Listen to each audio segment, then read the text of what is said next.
तनु देखना, मैंने ये सूट लिया है, कैसा लग रहा है। तनु ने मनु को फ़ोटो भेजी तो उधर से मनु का फ़ोन ही आ गया। क्या दीदी, अब तो जीजा जी कुछ ठीक से कमाने लगे हैं, देखने में ही तो बिल्कुल सस्ता लग रहा है, ऊपर से काला रंग। हंसते हुए बोली, कैसा लगेगा आप पर। तनु ने सोचा, क्यों दिखाने बैठ गई मैं इसको यह सूट, जबकि मुझे पता है कि पैसों का गुरूर और अपने रूप का घमंड उसके सर चढ़कर बोलता है। तनु अपना सर झटक रसोई के काम में लग गई। तनु और मनु ये है गिरधारी जी की दो बेटियां, दोनों ही एक दूसरे के विपरीत शकल में भी और स्वभाव में भी।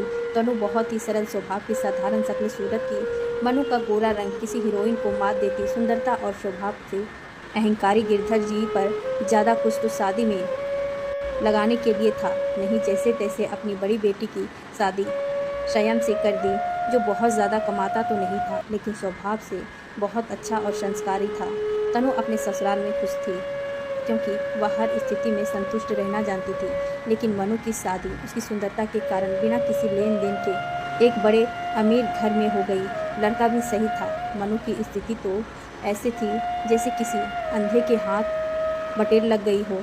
उसके पैर तो जमीन पर होते ही नहीं थे, ना ही वह तनु को नीचा दिखाने का कोई मौका छोड़ती थी, जबकि तनु उसकी बदतमीजी को भी उसका बचपना समझकर छोड़ देती थी। एक दिन तनु अपने घर का काम खत्म करके बैठी हुई थी कि मनु का फ़ोन आया। दीदी, कल हमारे नए घर में पार्टी है, आप और जिया जी भी आना।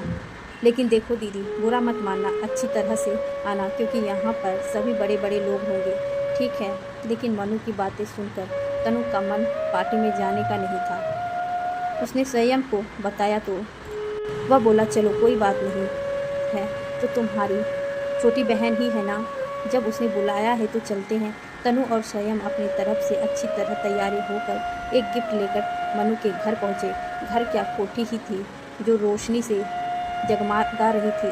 वो दोनों अंदर पहुँचे तो मनु तनु के पास आकर बोली, क्या दीदी, आपके और जिया जी के पास ढंग के कपड़े नहीं थे तो मुझे बता देती, आ जाओ अब। और दोनों को एक कोने में ले जाकर बैठा दिया। आज स्वयं भी मनु के व्यवहार को देखकर असमंजस सा हो गया था। जैसे ही वह उठकर चला, उसका हाथ बराबर में रखे बहुत बड़े से शोपीस पर लग गया, जिसे तनु ने तुरंत पकड़ लिया और वह गिरने से बच गया। लेकिन मनु बहुत ज़ोर से चिल्लाई, जीजा जी, इतना महंगा शोपीस अभी टूट जाता तो इतनी तो आपकी महीने भर की कमाई भी नहीं है जितने का यह शोपीस है। सबके सामने अपने पति की बेइज्जती तनु सहन नहीं कर सकी और मनु से बोली कि आज तक तूने जो कुछ मुझे कहा, मैं उसे तेरा बचपना समझकर टालती रही, लेकिन अपने पति का अपमान मैं किसी को भी नहीं करने दूंगी। भगवान की लाठी में आवाज़ नहीं होती मनु, समय बदलते देर नहीं लगती। उस दिन से उसने मुड़कर मनु की तरफ नहीं देखा। 20 साल बीत चुके थे इस बात को। इतने सालों बाद अपने फ़ोन पर मनु का कॉल देखकर ना चाहते हुए भी उसने फ़ोन उठाया। मनु की दर्द से भरी हुई बड़ी धीमी से आवाज़ आई, दीदी, एक बार अपनी छोटी बहन की गलतियों को माफ़ करके मुझसे मिलने आ जाओ। और फ़ोन काट दिया।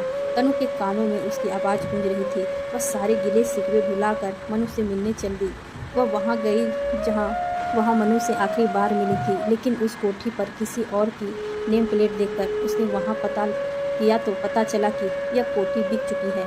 बड़ी मुश्किल से तनु को मनु का नया ड्रेस मिला। वहाँ जाकर उसने देखा एक बहुत छोटा सा कमरा था, जिसके अंदर ही रसोई थी और मनु एक पलंग पर लेटी थी, जो पहचान में भी नहीं आ रही थी। सारी सुंदरता और वैभवता सब गायब थी। उसकी हालत देखकर तनु का कलेजा मुँह को आ गया। वह मनु को अपने घर ले आई। मनु ने उसे बताया कि उस दिन जब उसकी बहन उससे नाराज़ होकर गई, जैसे ईश्वर भी उससे नाराज़ हो गया। उसके पति को जुए और शराब की लत लग गई।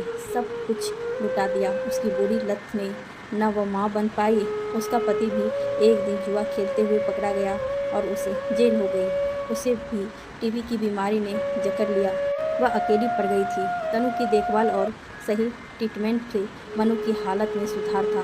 समय ने मनु के घमंड चूर कर दिया था। तनु के अच्छे कर्म उसके सामने कामयाब बच्चों के रूप में उसके सामने थे।